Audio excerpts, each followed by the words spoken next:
Alright, hello everyone, and welcome to, I guess, Let's Play UFC Undisputed 3.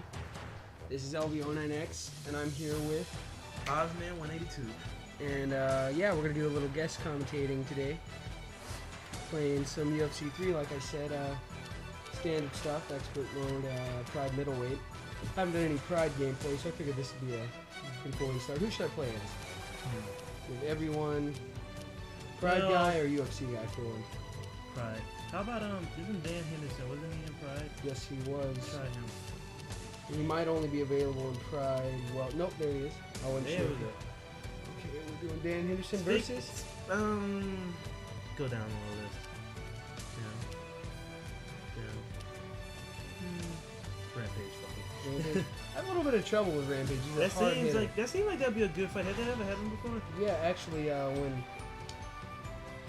when Dan Henderson, the UFC first absorbed Pride, they brought in Dan Henderson. He was the current champion.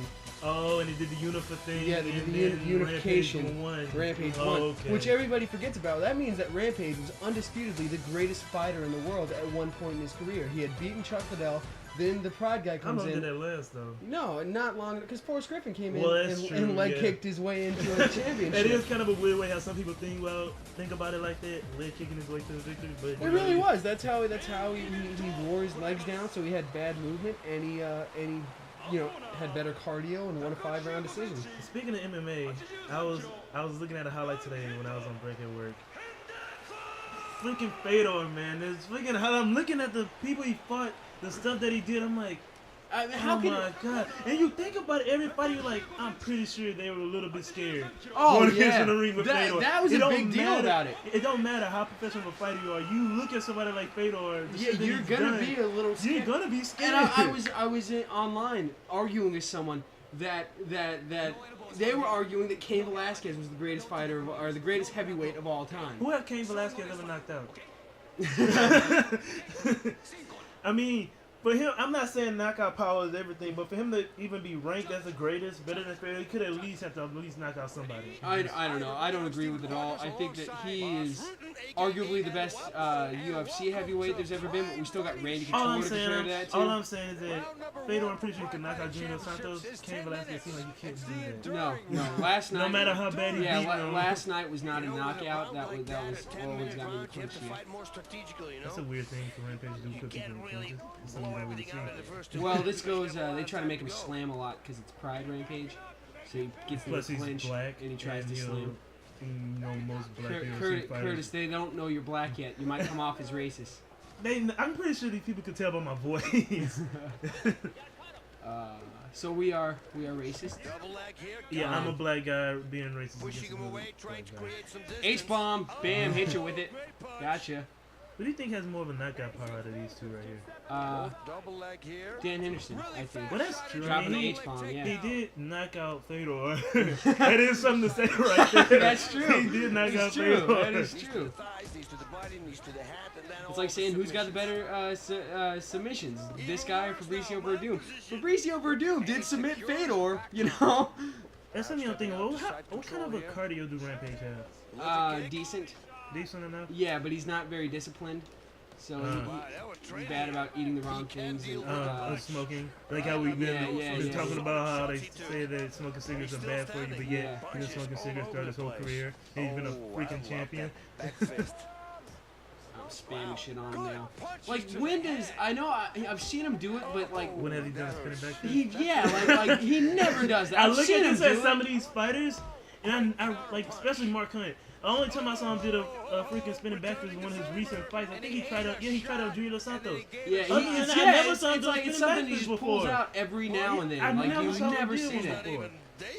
I'm pretty sure the next UFC game they'll start focusing more on stuff like that. Like, come on, I don't think he'll. Either that or like the last one, it didn't have too many fighter like moves that only belong to the fighter. You know, like they didn't have like Hendo's H-bomb, you know, where this one has a pretty good representation. On this one, do they have like their own kind of signature strikes on here? Like, pretty close. Yeah, they got Frank Mears. Yeah.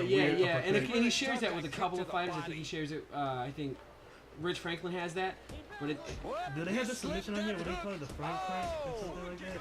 Oh, I forget. You talking about which one are you talking about? The foot thing? Yeah, the one when he grabs that arm, but it's not an arm bar. It's a weird kind of way he twists it. I've never.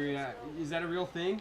I don't know. I think he did it because remember, like when he was like, I don't think that's an official submission move, but he actually he did it, and the guy, I think he snapped somebody's arm with it. Oh, I think I'm gonna lose. He's hitting me with a lot. Told you I have trouble. Yeah. And I mean, you don't really see Rampage get knocked out all too often. Now, I was actually, I was talking to myself about that the other day.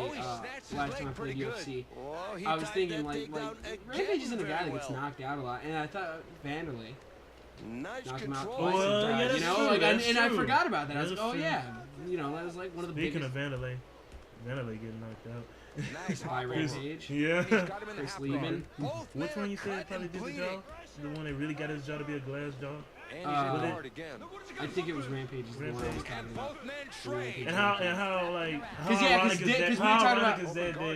how he used to be so much of a challenge for fucking Rampage and Pride and stuff, you know, always being in Rampage. But then when he went to UFC, Rampage did that to him and technically gave him a glass jaw. Yeah, everybody acts like Pride Rampage was like that was the him in his prime. Not at all. No, he actually when he first came to the UFC, that was Rampage in his prime. He was the champion. It was the best you probably ever saw him. Yeah, like before. You gotta imagine how happy he was when he finally beat Vanderlei. I'm sure. Oh God! I just got shit wrecked, man. Oh man. Hendo had never been knocked out until this night. Wow, that was a kind of little bit. Yeah, that was crazy. I think I'm gonna call it a video on that. Yeah. Damn, how did he? Where was his body? You know, let's see. Like, is his body even hurt? Oh yeah, let's see. Yeah, he was getting me. Well, I was all talking to you. That was a good combo right there. Yeah. No, he did. I do have trouble with Rampage. He just strikes so hard. Yeah, he was up before he hit the mat. Mad when we chose him, but I was okay. Well, I didn't want to pick a fighter that you could obviously win. No, but I'm not saying pick Sokoju. But that's what I was just about to say. It's like me saying, "Why don't you pick Sokoju?" And I was really about to say him. Sokoju, just to work a guy over. Yeah. Now, wouldn't that be embarrassing if you lost to him? Well, yeah.